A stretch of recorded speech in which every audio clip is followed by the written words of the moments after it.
Now let's take a look at fermentation. This is actually what microorganisms are really good at. It's fast and it does not require any oxygen, and you do get some ATP. It's not that efficient, but it also can make some side products that can be either beneficial for us or for the bacteria. But anyway, so let's take a look at it. We don't need any Krebs cycle. We don't need any electron transport chain to do fermentation, and you're gonna end up with an organic molecule as the final electron acceptor. You get the 2 ATP net gain out of fermentation, out of the glycolysis part, of course. So it's not too much, but it is fast and it's simple. It does not require any complicated Krebs cycle, electron transport chain, or oxygen. So here, we're basically just going to do glycolysis as before, taking glucose, ending up with 2 pyruvic acids. And then the thing is, the pyruvic acid starts to accumulate, and that can be a problem. So now we need to find a way to somehow park the pyruvic acid and make some end products out of that. And so those would be called the fermentation end products. Now, as before, in glycolysis, we basically split glucose into half, so we have 1 6-carbon glucose and we end up with 2 3-carbon pyruvic acid. Our net gain from this whole process is 2 ATP. We also gain 2 NADHs. It's not too much, but it is fast and it is easy. So a very popular end product for fermentation is lactic acid. That's what your muscles will do. If you don't deliver enough oxygen and you are asking them to do a lot of work, then your muscles will revert to doing, well, glycolysis, and the end product of glycolysis in our cells and human cells would be lactic acid. That may or may not be the case for a microorganism, but they can also do lactic acid fermentation. So we have a homolactic fermentation that produces lactic acid only, and then heterolactic fermentation produces lactic acid and other compounds. And so the lactic acid, of course, comes from the pyruvic acid, which was the end product of glycolysis. And then we just need to convert that to lactic acid, which is fairly easy. A very popular pathway for microorganisms, including yeast, is alcohol fermentation that produces ethanol and CO2. So if you want to make some wine, for example, you would take grape juice and you would add some yeast. Make sure there's no oxygen going in, and then the yeast cells, they will ferment the sugar in the grape juice, and the end product will be ethanol. And you also have some CO2, which shows up as little bubbles in your wine. So if you have very young wine, it always has a lot of bubbles in it from the alcohol fermentation. So in this case, the glucose, as before in glycolysis, is oxidized to pyruvic acid, and then the pyruvic acid is converted to acetaldehyde and CO2, and then is being reduced to ethanol, and we kind of like that. We use that a lot in food production, wine production also. So here, probably the most popular pathways of fermentation. One would be the lactic acid fermentation, and the second one here, alcohol fermentation. Either way, you're starting out with glycolysis, going from glucose to pyruvic acid. That's always the case. And then if you're going down this way, then you're taking the pyruvic acid and converting it to lactic acid. Like in our muscle cells, that would happen. And in the alcohol fermentation pathway, we're going down this way, and we will be converting the pyruvic acid ultimately to ethanol. Now, besides the lactic acid fermentation that's utilized by our cells, for example, and then when it comes to microorganisms, Streptococcus will do this, Lactobacillus, Bacillus species, they will use lactic acid fermentation. Now, Saccharomyces cerevisiae, that would be yeast, and that one will produce ethanol and CO2. And then there are alternatives. Propionibacterium, they will make propionic acid, and CO2 and some hydrogen gas. Clostridia, they're strictly anaerobes. Remember, they produce butyric acid, which smells really bad. You missed out on that anaerobic jar, but really, you probably count yourself lucky that you didn't have to smell that. It smells like socks that you were wearing for half a year, never washed them, and then they ended up fermenting something in there. Anyway, so butyric acid, they can also produce some isopropyl alcohol, CO2, sometimes Escherichia, Salmonella, so Enterobacteriaceae. They can do a combination of ethanol, lactic acid, fermentation. They can also produce succinic acid, CO2, hydrogen gas, Enterobacter, ethanol, lactic acid, formic acid. So you have a variety of different products here that can be the result of fermentation. And here are some industrial uses of the fermentation products from different microorganisms.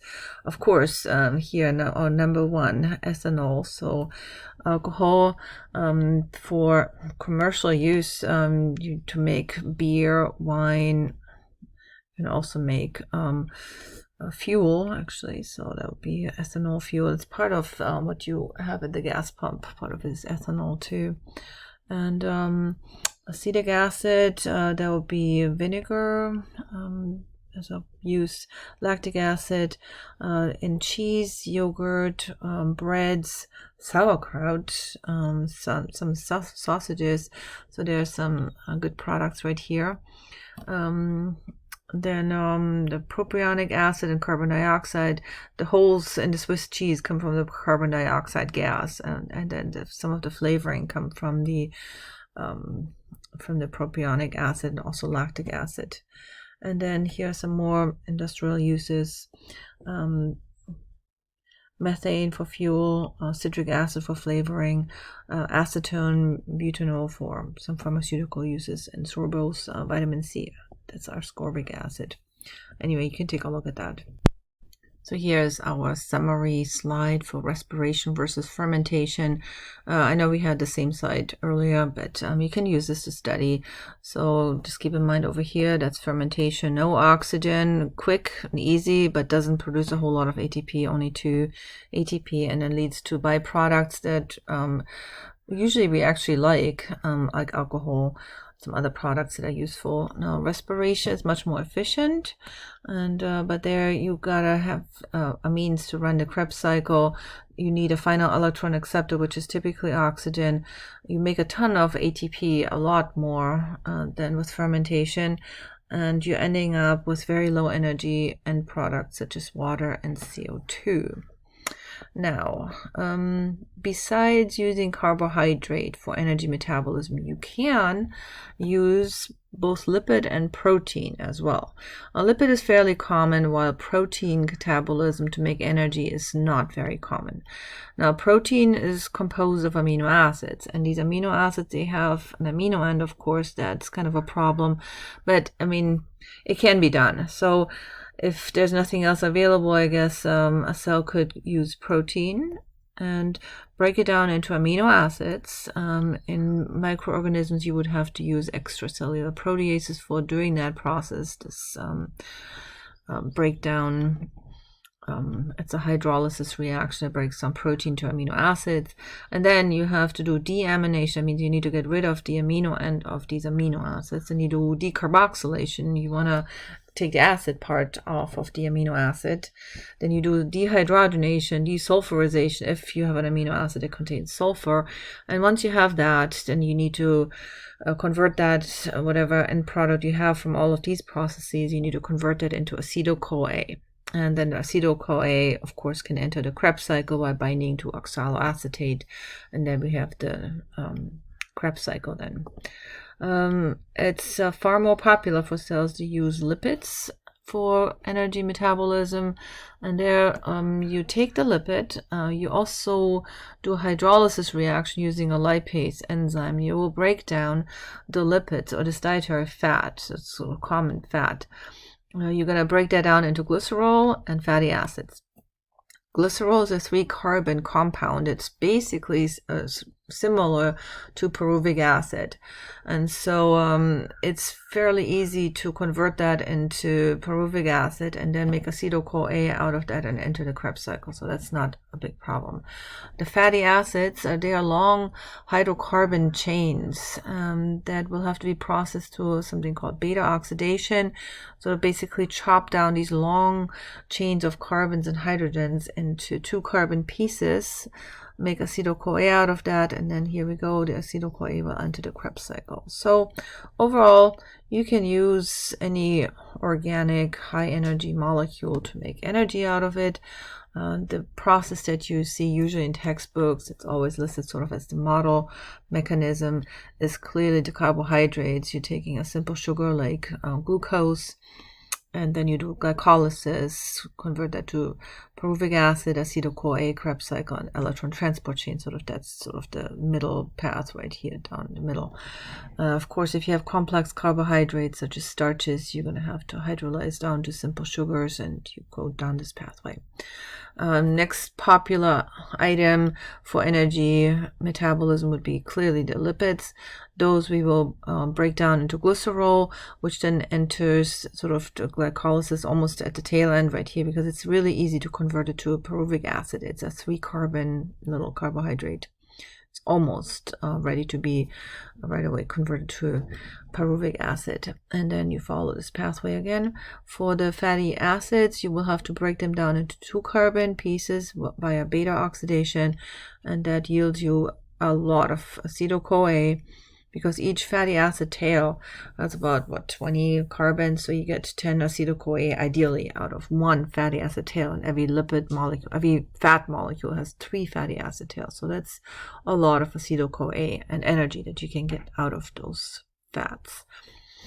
And for the proteins, it's a little bit more complicated, because you need to take the amino and off of the amino acids and then convert them. Depending on what amino acid you're processing, you need to decarboxylate them too, and then one way or the other, they usually enter as acetyl-CoA into the Krebs cycle and then follow the typical pathway.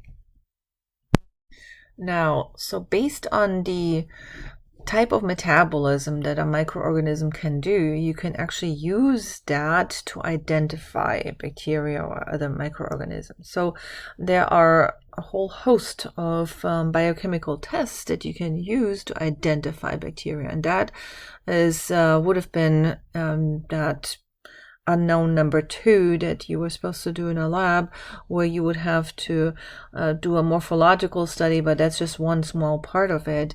But the main part would be to do biochemical tests to identify different types of bacteria. So in this case, it would have been an unknown, and you're doing a bunch of biochemical tests to identify what kind of bacteria you might have.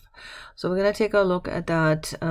Basically, you are giving bacteria different types of organic molecules, and then you see what they do with it. And based on the type of metabolism, you can group and classify bacteria. So here is an example where you are using an enzymatic reaction to test whether a bacterium can do a certain metabolic step. And then you typically have a color reaction. Here you can see that you have pink over here, and then kind of more orange yellow over here.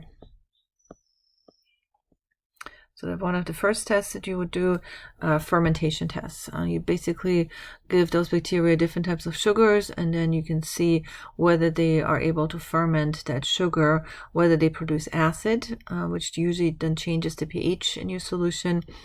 And the pH change then is indicated by a color change in your pH indicator. And you can also see if they produce gas, like CO2, and you see little bubbles that are forming. So that's a very good test, the fermentation test. And you would have done this in the lab, but well, anyway, there is a Labster that simulates that, and it's actually pretty good. So at least you get to do it sort of in a simulated lab situation. Also good are oxidase tests that identify those bacteria that have cytochrome oxidase, has an enzyme available. So here, back to the fermentation test. There you can see, so these things are called Durham tubes. And I think we're just going to do that in the next section. We're going to pick it up from there.